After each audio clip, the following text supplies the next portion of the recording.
na hakuna mtu ambaye anastahili kutisha mwenzake. Hakuna mtu ambaye anastahili kutisha kabila tofauti. Sisi zote ni Wakenya, na Mwenyezi Mungu anajua ni kwa sababu gani alituweka pamoja kwa nchi ambayo inaitwa Kenya.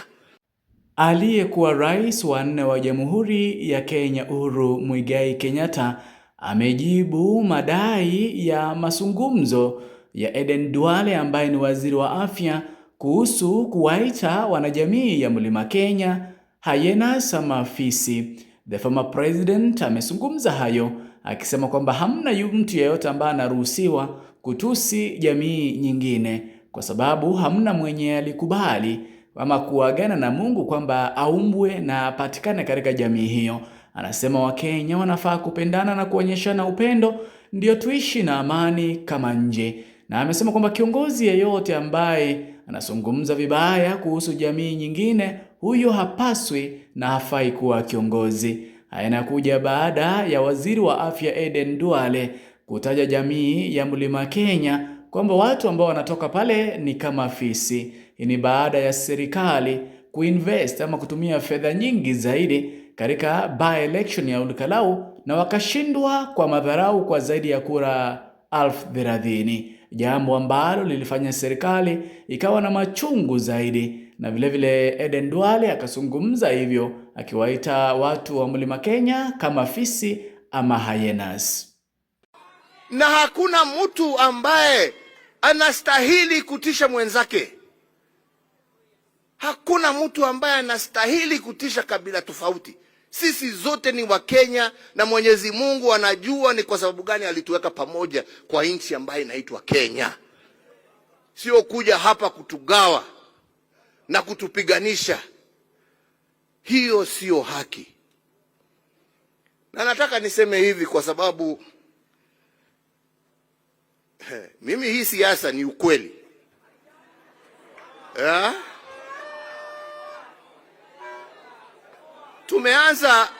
Tumeanza kuona wengine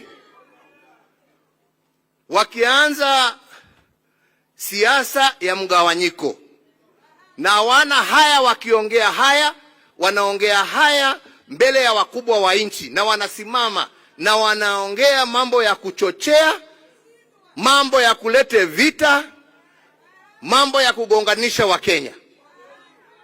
Na hakuna mtu ambaye anasimama hapo kusema msiongee vile mnaongea. Wanaruhusiwa tu waongee yale ambao wanasema. Sisi kama taifa, na ni vizuri tuambiane ukweli, kwa sababu tusipoongea ukweli tutarudia makosa ambaye tumefanya nchi hii. Hii sio mara yetu ya kwanza kuona viongozi wakiongea mambo machafu ya kulete vurugu. Na ya mwisho tuliyaona mwaka wa 2007. Tusifikiria kwamba hiyo mambo ilianza hapo hapo. Ilianza kwa maneno kama haya ambao watu wanaongea. Na waomba viongozi wa serikali, naomba viongozi wa usalama wa nchi hii yetu ya Kenya, kama kwa ukweli mnapenda nchi yetu, msiruhusu mambo haya yaendelee.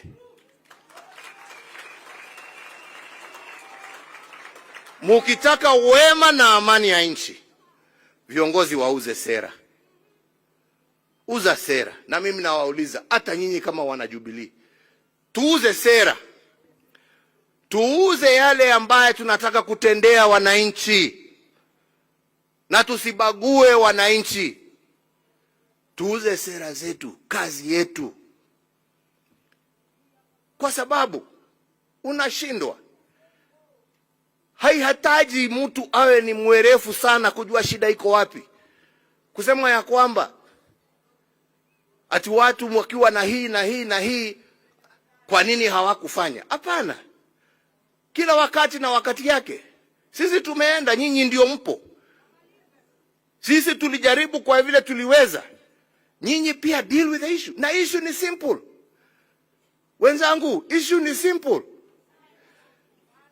Watu wanapiga kelele kwa sababu wanasema, jameni, mimi ni mtu ambaye mshahara wangu.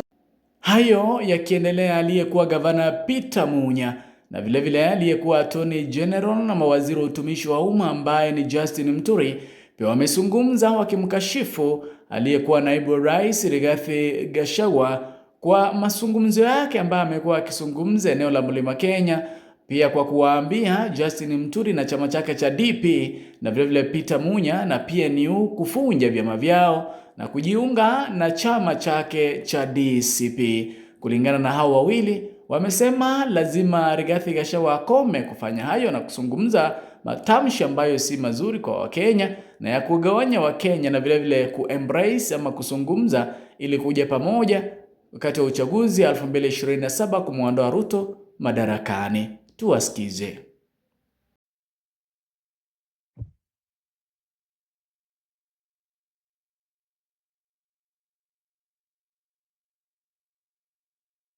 Than unnecessary confrontation.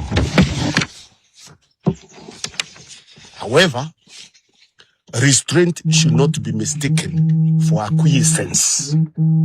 We call upon my phone.